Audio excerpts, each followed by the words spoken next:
who one is, so their identity, who they are and where they come from, because that will tell them what their purpose is here and where they're going. And those are words from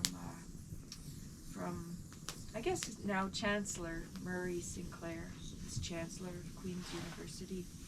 And I guess when I think of the land, I also want to think about the water, because Mother Earth provides for all of that. And so there is another song, and it's called Nibe in the Anishinaabe language, and the words are about water, we respect you, water, we love you, and water, we thank you.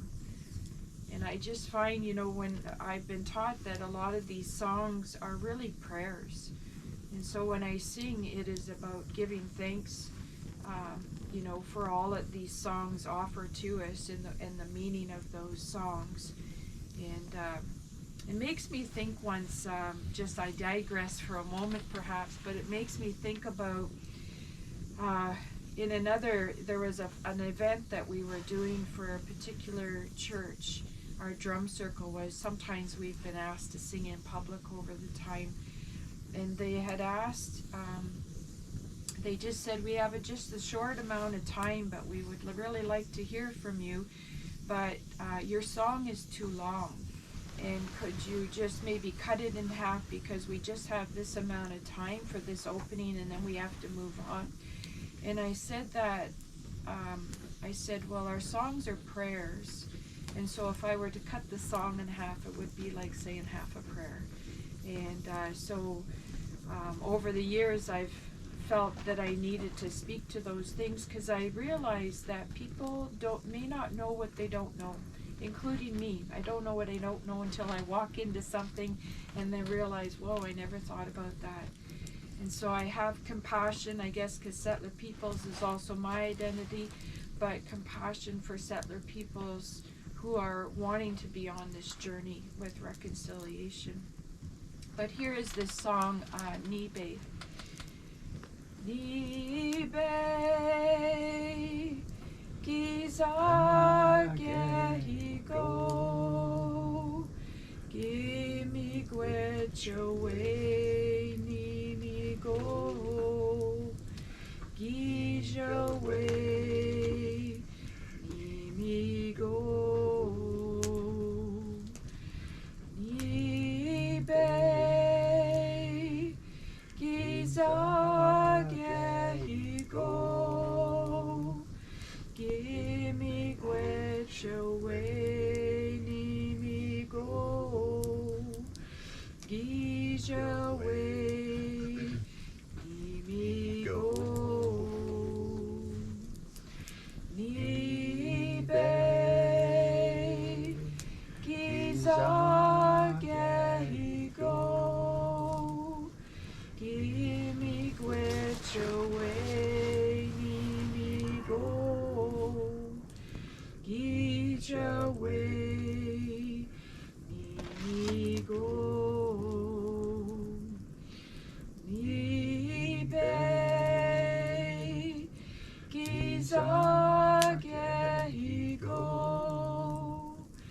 gimme gwetch away, nimi go, gish away, nimi go. I think too, similar to the story you were telling about the church, and they'd asked you to kind of shorten up that song. There was a story that I have in terms of we were doing I was invited to do a powwow to take care of the fire at a powwow at a high school in the community, and very, very excited. Everybody was incredibly excited about it, and I was excited too. I really looked at it as an opportunity to, as I do with anything that's connected with our school systems and our youth, and I looked at it as a real opportunity for me to have that fire there, to prepare that fire in how we do as firekeepers, and be able to share that with some of the students that were in the high school, because they were going to, the students were going to be involved in everything, and a perfect opportunity to understand the culture, and because that's where we need to plant that seed, so to speak, in terms of our youth, to understand what Aboriginal people's culture is in moving forward. So I got there first thing in the morning, because there's much preparation to do for to get these fires ready, because as a firekeeper, we take our work very seriously, and our teachings and everything like that. So I got there, and the coordinator came running out to my truck, and he's going, Al, I've got some bad. He's going, Al. He was very distraught. Al, I've got some bad news. I said, oh, what's that? He says, the powers to be have canceled the fire. At the 9th hour, because they really had a fear of ashes going to the blowing around. It could potentially maybe catch the school on fire, and and all these things come forward that people think about could potentially happening, not understanding how important. As a firekeeper, we have a responsibility to the land, and to make sure we are responsible for this fire, and we will look after this fire from the start to the finish. And a lot of times people don't understand that. But so I said, oh, he says, and he says, I really, really apologize. He says, if you've got all your stuff and everything like that, and he said, if you want to leave, that's completely understandable, or you can stay and enjoy the powwow. And I said, I'm not leaving. And he kind of looked at me and said, really? He said, or are you going to go inside and enjoy the powwow? And I said, no. I said, I'm staying out here, and I'm building a fire. So he kind of looked and never said anything like that. So I drove to the site where we had all planned on doing the fire, and I set the fire up. I had stones with me from the stone people, and I set it all up, and I actually built the fire in the fire pit, set up my table with all my medicines on it and everything like that, and smudged everything, prepared myself, and I didn't light the fire. But what I did is I lit the smudge, and I kept that smudge going, and the students would come out and visit the fire. That was part of, here, come to this area here and talk to these people, and these people, because I really enjoy talking to people at the fire. I don't really enjoy being on camera too much, but it's all good, right? But I do enjoy speaking. I love it, speaking at the fire, especially to our young ones. So as they started coming out, I started sharing that story. And I was telling them, how important our tobacco, our sema was to the fire, and our prayers and everything like that. And I believe that they were given a tobacco tie when they first came in. So we give those ties to people when they first come to, let's say, a powwow or something, and thanks of coming. Thank you. Here's and then go back to the fire, and you can put it into the fire, when you're ready to leave. So, which again is great opportunity to come back and speak with Al or the other firekeepers that are with me. So I kept that smudge going, and I had another bowl beside me, and I had them put the tobacco into the bowl, and explain to them. And the first question was why was the fire not going? So I explained to each and every individual as to why the fire wasn't going. they were kind of in shock. A lot of people, a lot of students walked away silent. And it really kind of hit my heart, because I was hoping that we could have more discussion at the fire and questions and stuff like that. And so I spoke to the coordinator the day after, 2 days later, and he had said that the firekeepers had really made a big impact on the students, because the students had a lot of questions after that. Why wasn't that fire lit? Why wasn't that fire allowed to be lit? So they really were holding the people accountable that really didn't understand the land, that didn't understand the role of a firekeeper, didn't understand why these fires, these sacred fires, were burning at these ceremonies. I understand that that maybe, and I keep saying the powers to be, but the powers to be, in my view, and I put tobacco down for them, they didn't take that time to learn and understand what that fire meant to that to powwow, and not only that, to ceremony. Didn't understand the importance of that on the land, and how we respect the land when we are actually building a fire and preparing, because the firekeepers are all about taking care of the land, but fire is so important to our ceremonies, and it's a part of us. The land is a part of us. So that really was a moment that I hope, I knew when the students left that they all knew.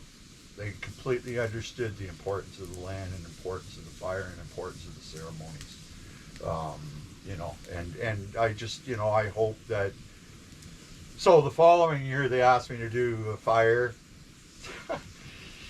and they actually said that I could actually light the fire. And maybe I should have said no. I'm going to leave the fire exactly the way it was the following year. But so that, to me, it's so important. It's the understanding of. To me, they didn't understand the land. They didn't understand the purpose of, And but I think too that it was the youth who were asking the questions. Yes.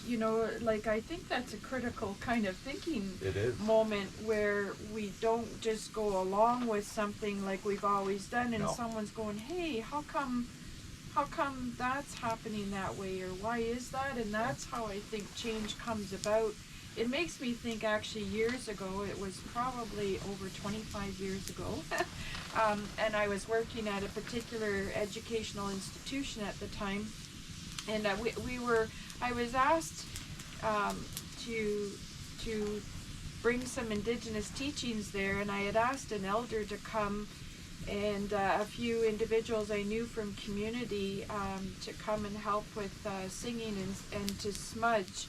And smudging at that time was not well known, and so there was a big event at this institution, and we were going to do the opening, and so I had made all the clearances similar to what you had, Al, at this particular school, and they agreed to have the smudging because it was going to be in an open foyer where the roof was probably over 20 feet high, and the day of, I get the phone call saying that, I'm sorry, we can't do the smudging. And so what happened, and I let the elder know what was happening, and she said to me, what do you want to do, Kelly? I was asking you. So I said, the show must go on, so to speak. And I said, Absolutely. we need to go on. But I think what we need to do is, they were asking us to do no smudging. I said, okay, then we'll do the smudging outside. It was pouring rain, and it was actually about, I think, making a bit of a statement, because what was incredible was that we were outside in the pouring rain, and all of the audience, so to speak, or the students, the faculty, staff, were looking through the glass through us while it was pouring rain and we're outside smudging, and they're looking at us. And then the student newspaper wrote an article about this beautiful event and how there was this drumming and smudging, and I walked away from reading that article to realize that they didn't know what they didn't know. But there was also, I would say, a not knowing about why are you looking through the window at us and not critiquing the fact that there are people out there getting wet. And so there was no question of that in the write-up in the paper. And I think that's how harm has been done over the years, is when we accept things as just the way things always are, and not having a critical thinking or a looking at, like, what am I looking at and why is it happening in this kind of way? As a social worker and an educator in social work, these are kinds of questions I end up asking students, is to critique the very practices that have informed social work. You know, because we see an overrepresentation of Indigenous children in the child welfare system and in the justice system, with the over-arrests with police. And actually that brings up another story to me. But I also, just in speaking to the high school story that you were talking about, that whole event got started because of one of our girls in the drum circle who went to that high school, and she went to the principal and said, can we do an Indigenous event? And it brings, it makes me joyfully want to cry, because it was the first school in the whole region that was open up like a high school, high school to have a powwow. Yes. And this young girl, she was about 16, 17 at the time, and she has been in our drum circle since the age of 3, so long. And she spoke about this in our drum circle, the pride, when she said, we got this approved, And I think, since then other schools have partaken in this. But just a high school, and she believed in it so much, and she stepped up, and she started off with her teacher, I believe, and then went to a higher level, and the teacher who was the coordinator of it all, just said, hey, you know what, here, let's go to this other level and we can make this happen. So, again, I'm was so proud of her and her strength to go and put this forward. As we know the history of Aboriginal people, it's those strengths were taken away. Yes, and there's and then we look at the sad stories behind misinterpretation of people, and I do carry this story with me, and it goes with me in all of my fires, and I do tell this story, and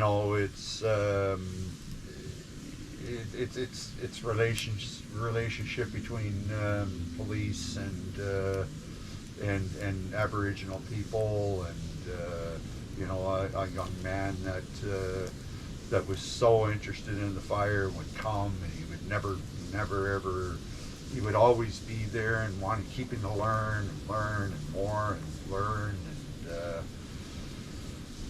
and he decided to, he moved out of the area and went to live with his brother, and, he did suffer a few things, and he was waiting, to go into the mall, to a pharmacy for some of his medication, and it was early, and, people automatically assume when they saw a young Aboriginal man, kind of walking around or just waiting to get in, that that they were up to no good, and that was so far from the case. When the police approached him, and it just breaks my heart. I know he'd be scared, and and there was confrontation, and they ended up taking his life unnecessarily. And even though they justify it, I'm sorry, but it's not the case. So these are other things, and we talk about our young people, and he was a young man.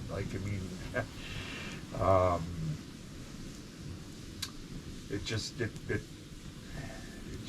breaks my heart, and I'll never forget that, and I never will. And he's always with me, and I carry him at every fire, and yeah, he's sadly missed by many people. But and again, it's off that connection to the land, but it's important for people to know that how they're sat in judgment. So I just finished with some other firekeepers. We just finished and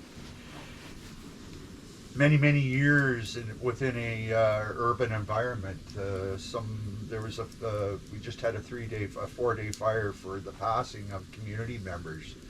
And I have to give kudos to the community that allowed a fire and a fire area to be created within the community for Aboriginal people for their various ceremonies. So we were able to do this fire, this 4-day fire within an urban environment. So and there's another good side of the story. There was people that saw the need to have this space for Aboriginal people and have this space for Aboriginal people to go within an urban environment on the land. And so those are the things, and you're grateful for that. You're grateful for the support and everything that they did to make this actually happen. So, which allows us to be able to have our ceremonies and be able to, whether it's a celebration or whether it's the passing of community members, these fires are so important. And to us, and location is, they had it within city limits. People that couldn't drive there, it was close to bus, so people could actually make it there, and prayers can go into that, and they can have their time. I think that's a good example of how settler and Indigenous peoples come together, especially in urban spaces that settler peoples were willing to come to learn, like some of the municipal employees were there, and they were learning about what is the significance. Why do you want a fire in city limits? We don't have fires without permits and all these things. And so it was a lot of negotiation, and so in the end, with a lot of back and forth communication and dialogue, and I think dialogue is such a significant piece, that they were able to create this space, and it's a reserved space within the Royal City within Park city in limits. Guelph. So And kudos to them. yeah, and they even allowed for, because of 3 passings. One was your daughter Kaylee. One was my daughter. We honored Kaylee, and then another community member Mo, and then an elder's daughter Rebecca, and so people, Indigenous and settler peoples, were coming to the fire. But even the city now has a proper shelter for the wood. They supply the wood. They allowed the tent to be up overnight because firekeepers were around the clock. Some sleeping and some watching the fire, and so they were always in that space. And the city had allowed for that to happen. There was no application for that they had to do after. They just had to phone the city and say we need a community fire, and it and it continued in that regard. And I think that's when I think about reconciliation, I envision, I mean, it's not just about relationships, but I think without relationships, nothing else happens. You know, if we don't know each other, how do we work through the challenges? And I don't understand why you want to do it like that, and why are you saying that word? What did you mean by that? That's how we, you know, through dialogue, we come to understand each other. I've had I guess it's a difficult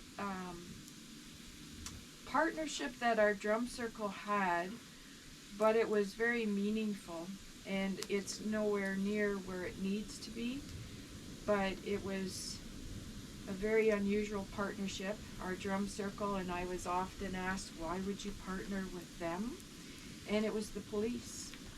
You know, when you think about all the violence that happens to Indigenous peoples by police, how could you imagine envisioning a partnership with them? And yet I think without that dialogue, do police, because, you know, their training is limited, I believe their training is limited, because I see it in students at the university, they have a cursory understanding of Indigenous peoples, and there's a lot of stereotypes, biases, and assumptions that continue to get portrayed by media, just by people sharing things over and over, and then you think it's a truth. And so our drum circle was partnering with the police chorus for 6 years. And I think, well, how did it last that long? And it was actually when I decided late in life to go back and do a PhD, that's what I did my research on. I wanted to know what was it that allowed us to get together. And I heard the women and girls stories, and I heard the men's stories, the white settler men of the police chorus, which when you think about it, holds a lot of power. And the men largely were not informed about Indigenous peoples. They just saw it as another singing event. And so they had a lot of learning to do about their own identities and the harms done to Indigenous women and girls. And indeed all Indigenous peoples can be impacted by police. And so I guess what I take from that, there's a lot I take from that, you know, hearing their stories.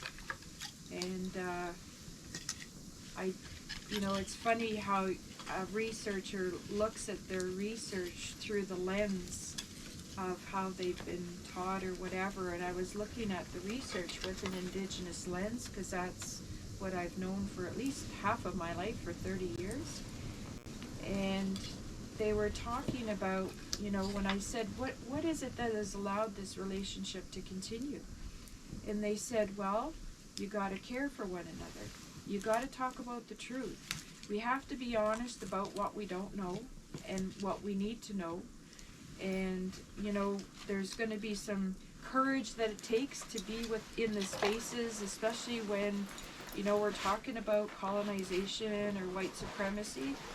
And there has to, you know, we're going to learn some things over time. So then as I'm hearing all of this, I'm thinking, wow, they're talking about the Anishinaabe 7 sacred teachings of love, truth, respect, courage, honesty, humility, and wisdom.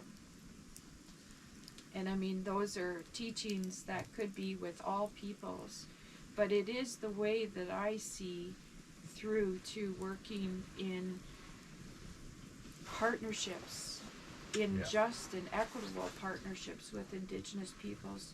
And in fact, you know, the TRC was founded on those 7 flames, those 7 teachings about how the whole commission did their work with Indigenous and settler peoples. Yeah, it's and those 7 grandfather teachings, you know, and that's, you know, as a firekeeper, I carry those 7 grandfather teachings, and I carry them to the fire, and the fire gives me, it's, you know, the gifts that come from the fire, and how we live our life, and it's those 7 grandfather teachings to me are everything to me and how I live my life. And back to the story, and all the stories are all related, and I'm glad you talked about the 7 grandfather teachings, because I was going to, but that's okay, you could do it ahead of me, right? So, but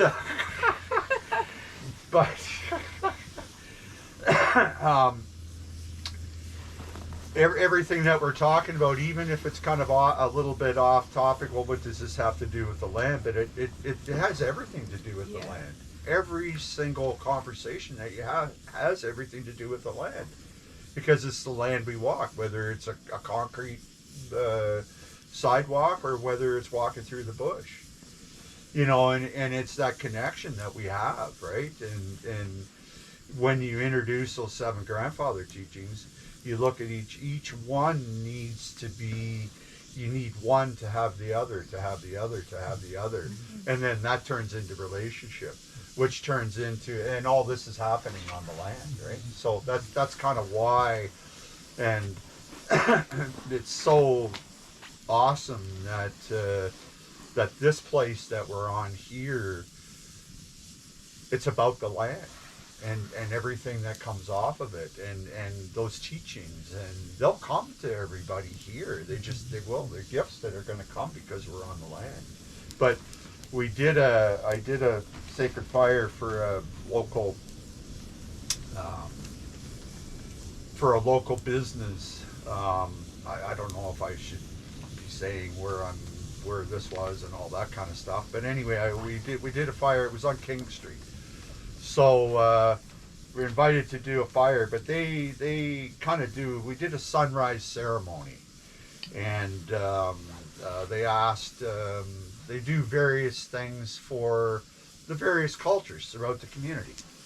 So yeah, we did.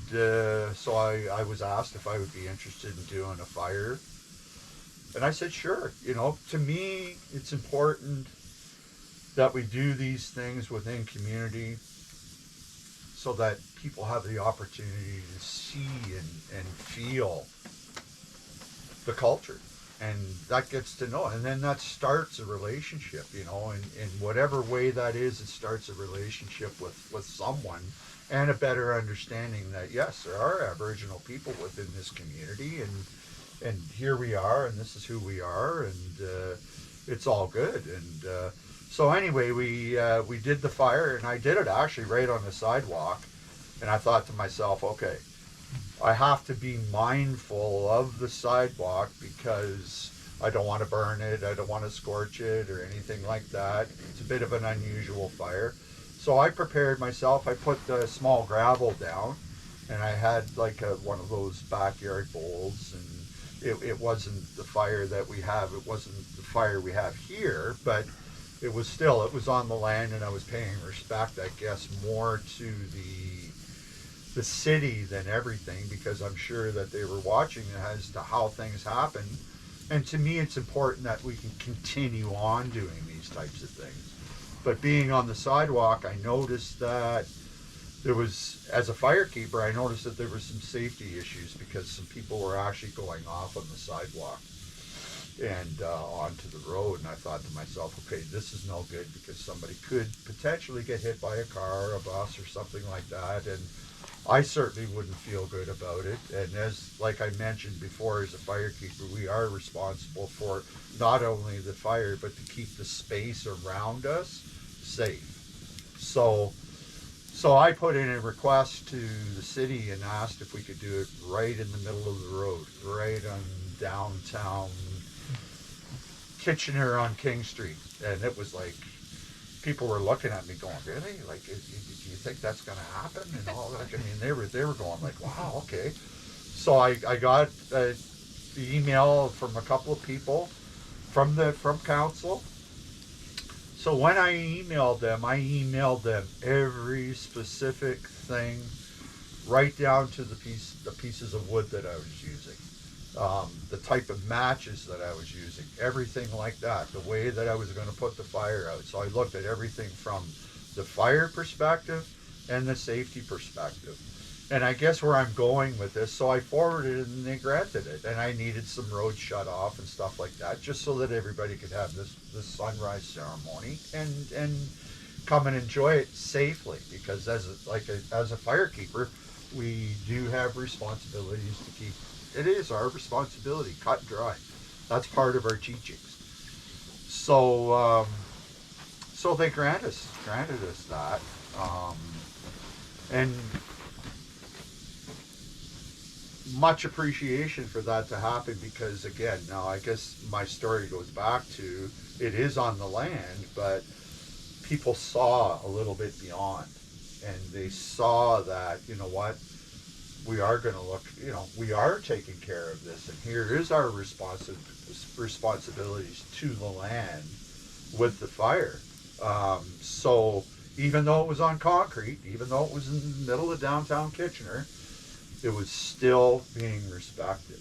It makes me think about, the necessity of entering into dialogue, right, to understand each other. And it makes me think about Cree educator Willie Ermine, who was, I used his teaching so much in my own work, and I still use it even in social work practice, that he gave this teaching around how he talks about the animosities and between Indigenous and settler peoples historically and in contemporary times, but how they really don't know each other, and how we all bring our assumptions and all of our thinking, our own ways of knowing, being, seen, and doing into our relationships.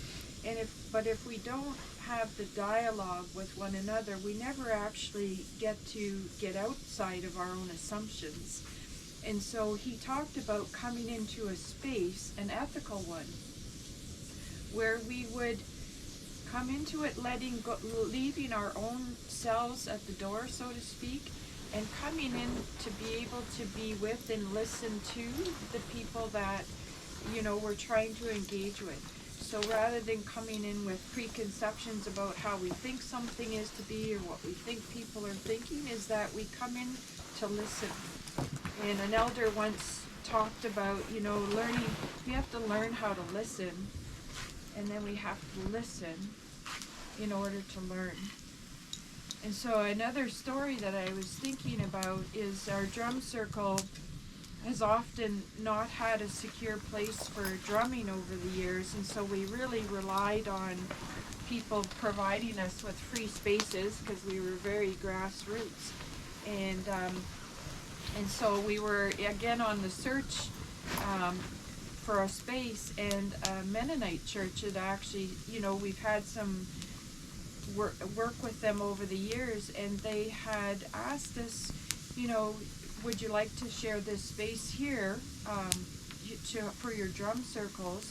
And, Mennonite people in the churches have been very supportive of our drum circle.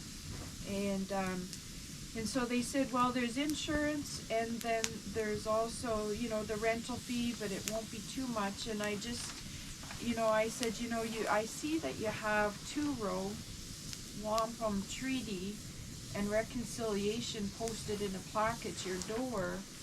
And I just said, I wonder if you would consider, would you rent to Indigenous peoples whose land you're acknowledging that your church is on? And they suddenly thought, okay, let us take that back to the church committee. And so they came back and they said everybody unanimously agreed that we will not charge you insurance or rental fee. And so it's a small way, but it actually meant the world to our drum circle. That one, they heard us, and that one is that they were respecting the fact that the land, it didn't make sense for them to charge Indigenous people's land when they acknowledged that they're on Indigenous people's land. And I think that actually could be many steps forward for how settler peoples can, negotiate and enter into these dialogues and discussions with Indigenous peoples. And so I just wanted to share that too, Yeah. And it is about the land and yes. having that connection to what does it mean to actually be in the land, and how does that inform, Yeah. whether it's a church, how does it inform the church's Yeah. work on the land, or for me it's social work and education on the land. Yeah. It's really, at the end of the day, it's all levels, we're all on the land. We're all in this. We all walk on the same piece of land, right? And the important thing is, to me, it's that acknowledgement of the land that we walk on together, and how do we make that space work for both of us? For both of us, yes, for settler people and for Aboriginal people. And all the identities in between. Well, and then there's all the identities in between. Because people can be indigenous and have settler identity, and the intersections, and even we've done some work in a federal prison too, Yes. and I've gone in and done some singing there. Yeah. And just I see so much.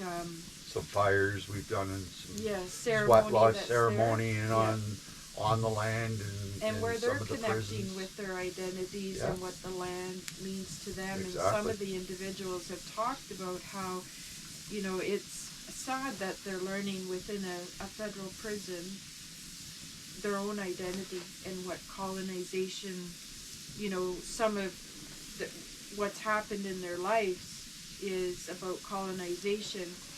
And and I've listened to some of their stories, and it was an opportunity for maybe restoring. Because I've done some teaching in the prison as well, and I think about how people tend to blame themselves for all their circumstances in their life, and they may not always see that their circumstances is also a result of broader societal ideologies and systems of injustices. And I remember one individual who was taking the course, and she said, this is the first time I ever really heard about how colonization is connected to me. And she was a Cree individual, and she said, I didn't know why our communities were exactly why they were the way they were, and the struggles that we've had. And so I found that it was an opportunity for her to kind of restore how she saw herself. And the healing for her is a long road, but it was a way to start a new path of how she was seeing herself. And I think that's, with partnerships, I think that's how Indigenous and settler peoples could restore themselves into seeing each other in new ways. And new understanding. Yeah, no, exactly. And you're exactly right. And again, it's all back to the land. I remember that the one gentleman who was a farmer and provided food to the community and all around us, but kind of didn't understand the first peoples. The first people that were here, because their farm had been for generations and generations and generations, and they just automatically assumed that they were just here at the beginning of everything, even before Aboriginal people. But I can remember when one time he was tilling his land. He just was disking up his land and tilling his land, getting ready for crops, and he came across some artifacts, some Aboriginal artifacts. Like an arrowhead, yeah. An arrowhead and a couple, I think it was a couple of pieces of pottery. And he just came and held his hand out with these items in it, and said, I wasn't here first. There was people before me, right? And he actually said, I wonder who those people were, and I wonder, what those people did. And so it really resonated with him in terms of a thought that he thought that his family potentially was just here forever, right? So it makes me think about the teaching of humility that is often, I think, one of the initial pieces especially for settler peoples, to engage with Indigenous peoples is about, knowing one's identity and one's roots. Because if we can't acknowledge those roots, I know sometimes people struggle with being with the word settler, and so when we can't acknowledge what settler means in terms of history and how somebody has come to these lands here, it actually will negatively impact, I think, relationships with Indigenous peoples. And I think I see some of that in community, and sometimes with in courses that I teach, that people may not, they'll say that I'm not settler.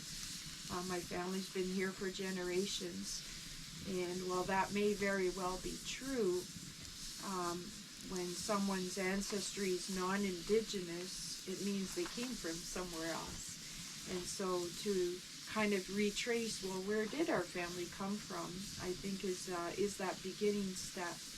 And Chancellor Murray Sinclair talks about knowing identity and roots is that beginning step towards making good relations with Indigenous peoples. And so I realize that we're almost nearing the end of our time together, and so there is a song I guess I was thinking of singing with regard to those teachings of the 7 sacred teachings of love, respect, courage, honesty, humility, and wisdom. And so probably what we'll do is we'll just go forward with that song for traveling, but just to think about those 7 sacred teachings and how they can bring relations together. There's a part of healing where all of us have to move towards healing with ourselves and knowing, our own ancestry and identity, and that can bring us into relationships, into just relationships with Indigenous peoples. So My apologies for just getting up and leaving too. Sometimes, I'm sorry. You know what? When that bio break calls, you gotta go. Yeah, I know I'm on, but I had to. And that's what we have to do sometimes. And there's nothing wrong with that. It was on the land too. It was on the land. I want to thank the both of you for coming and gifting us with some of your time today. I believe the best gift we can ever give is the gift of our time, because we're never going to get that back again. And it's a part of us that we're gifting somebody. So thank you, Kelly. Thank you, Al. I agree. The things that I picked up was it's all about relationships. Relationships with people, relationships with the land, and relationships with ourselves. Yeah, exactly. And those teachings, those 7 grandfather teachings, are so important to us. And I like what you said about courage, Kelly. We and everybody, I think, more than ever, need to really embrace that courage. To move forward as one, to move forward with a new understanding, and to move forward together in harmony as equals. But it takes courage to make all of that happen. So once again, from the team at Crow Shield Lodge, we'd like to thank Miigwech for having us. Miigwech, everybody. Miigwech to the firekeeper, and miigwech to everybody. Kelly, of course. I'm going to step out of the picture, but I'm going to let the 3 of you close it up. Yep. And that'd be great. And I want to thank everybody for tuning in. I apologize for a bit of technical difficulties today, but we're working on it. We've got it. We figured it out. Did you want me to do sure. it? Yeah. Okay. So we'll do the traveling song? Yeah. Yep.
Conversations. Big witch. Aho.